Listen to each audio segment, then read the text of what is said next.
Self drive rent car को लेकर हम लगातार मुहिम चला रहे हैं। आपकी आवाज हम उठा रहे हैं। आपको किन परेशानियों का सामना करना पड़ता है, वो सारी परेशानियां लेकर हम एक बार फिर से हाजिर हैं। कल हमने आपको बताया था कि आखिर सेल्फ ड्राइव रेंट कार है क्या चीज और किस तरह से इसमें कुछ हद तक लोगों के साथ ठगी हो रही है। हालांकि बहुत सारे लोगों के हमारे पास ईमेल्स आए हैं, लोग अपनी शिकायतें बता रहे हैं कि जो सिक्योरिटी अमाउंट है वो वापस नहीं किए जाते हैं, और साथ ही साथ आरोप ये भी लगाए जा रहे हैं कुछ कस्टमर्स की ओर से कि अगर बुकिंग कैंसिल होती है तो कैंसिलेशन के बाद जो अमाउंट पेंडिंग रहता है, जो वापस कस्टमर को देना होता है, वो भी अमाउंट कंपनी की ओर से नहीं लौटाए जा रहे हैं। ये सारे आरोप लग रहे हैं जूम कार पर। जूम कार एक ऐसी कंपनी है जो कस्टमर्स को प्रोवाइड कराती है, लग्जरीज गाड़ियां प्रोवाइड कराती है, अच्छी अच्छी गाड़ियां प्रोवाइड कराती है, सो दैट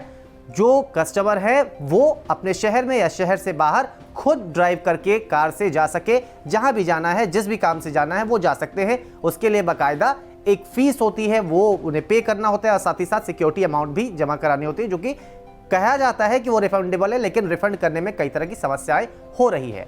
एक दर्शक हमारे साथ जुड़े, उन्होंने अपनी आप बीती हमें बताई। उनका नाम है करण सिंह। करण सिंह ने हमें ईमेल के जरिए पूरी बात बताई। उन्होंने बताया कि किस तरह से वो परेशान है। करण सिंह क्या कुछ कह रहे हैं हम आपको बताते हैं। करण सिंह ने कहा है कि इन्होंने 2019 में सब्सक्राइब किया था जूम कार को, 2019 मार्च के महीने में। इनका आरोप है कि 35,000 रुपए जो हैं वो रिफंड नहीं किए गए हैं जूम कार की ओर से।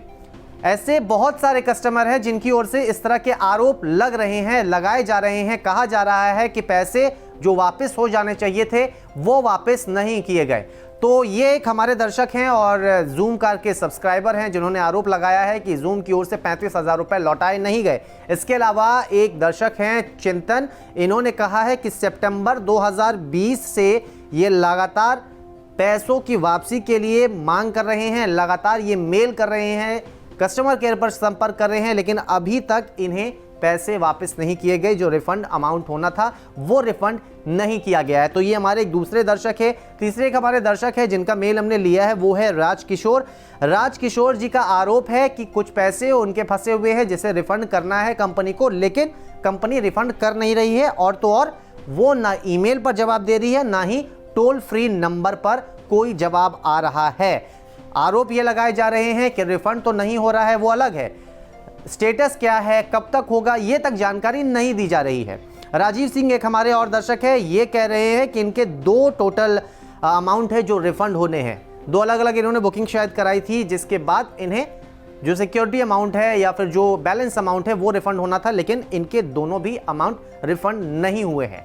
तो ये कुछ दर्शक है जिनके ईमेल्स हमारे पास आए थे, तो उनके ईमेल्स के जरिए इनको जो समस्याएं थी वो समस्याएं आप तक हम पहुंचा रहे हैं। साथ ही साथ आपसे हम गुजारिश ये करते हैं कि अगर आपको किसी तरह की समस्याएं हो रही है तो आप अपनी समस्या बताइए, क्योंकि जो पैसे आपके फंसे हैं वो आपकी मेहनत की कमाई है।